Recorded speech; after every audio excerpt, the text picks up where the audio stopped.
Tuhan bersamamu. Dan bersama rohmu. Inilah Injil suci menurut Yohanes. Dimuliakanlah Tuhan. Pada waktu itu ada pesta perkawinan di Kana yang di Galilea, dan ibu Yesus ada di situ.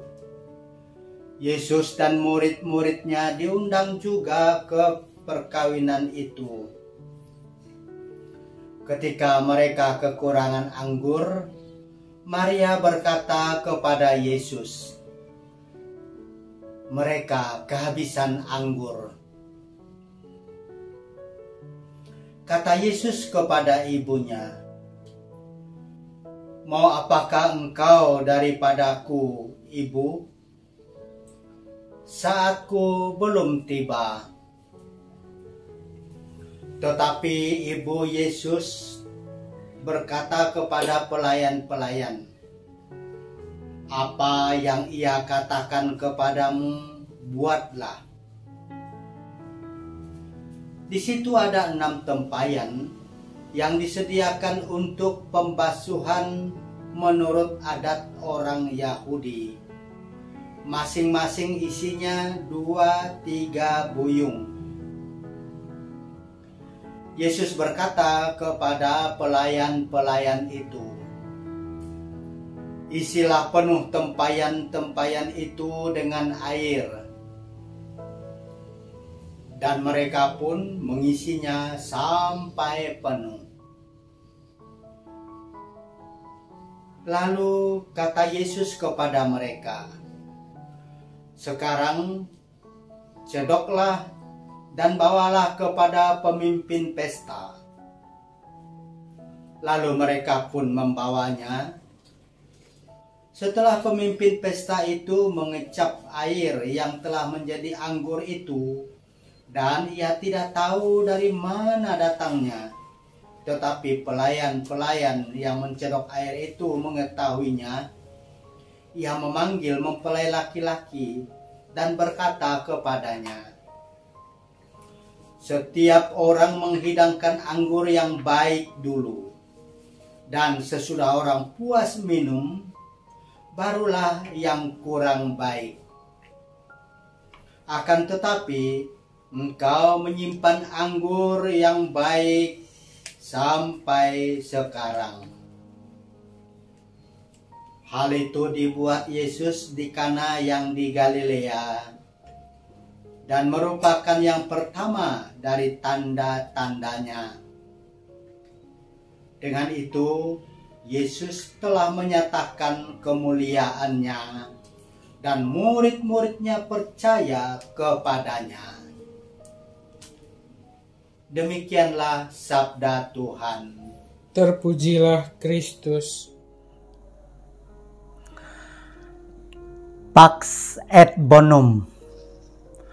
Semoga Tuhan menganugerahkan damai dan kebaikannya bagi kita semua. Di antara sekian banyak masalah, mungkin masalah kekurangan sesuatu paling ditakuti oleh banyak orang. Karena kekurangan adalah tidak tersedianya sesuatu pada saat diperlukan. Maka kondisi kekurangan akan menimbulkan krisis. Ibu bapa, saudari-saudara dan anak-anak yang dicintai Tuhan, entah apa yang terjadi sehingga penyelenggara pesta perkawinan di Kana dalam bacaan Injil tadi kehabisan anggur. Silakan menyelidikinya dan membayangkannya agar dapat menarik hikmat dari peristiwa itu. Kita akan memusatkan perhatian hanya pada problem solvingnya, cara masalah ini diatasi. Untuk itu ada 3 tokoh yang dicermati. Pertama adalah Maria, ibu Yesus. Tampaknya Maria punya peranan penting dalam pesta ini, sehingga ia mengetahui masalah yang dihadapi oleh keluarga mempelai itu, yakni mereka kehabisan anggur. Maria putar otak untuk mengatasi masalah itu.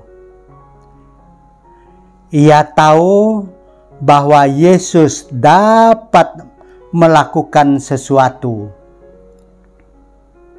Karena itu, Maria berkata kepada Yesus, "Mereka kehabisan anggur." Maria tidak bercerita kepada Yusuf suaminya atau kepada orang lain, tetapi kepada Yesus, karena ia tahu Yesus dapat mengatasi masalah ini. Tokoh kedua adalah Yesus. Kata-kata Maria, "Mereka kehabisan anggur," sepertinya masih koma, belum titik. Langsung disambar oleh Yesus dan berkata, "Mau apa engkau daripadaku, Ibu? Saatku belum tiba." Meskipun Yesus menolak bertindak, tetapi Maria tidak bisa dihentikan. Ia terus berupaya karena waktu dan kesempatan adalah milik Yesus. Maka Maria berkata kepada pelayan-pelayan itu, "Apa yang ia katakan kepadamu, buatlah."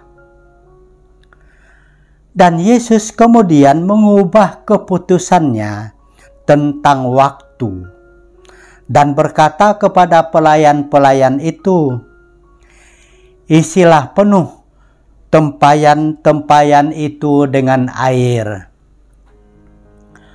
Begitu dicedok, air telah berubah menjadi anggur. Mukjizat terjadi. Umat beriman yang dikasihi Tuhan Yesus Kristus, dalam upacara perkawinan orang Israel pada zaman itu, ada upacara Sefa Barakot, yaitu 7 berkat yang diucapkan oleh seorang rabi atau hazan.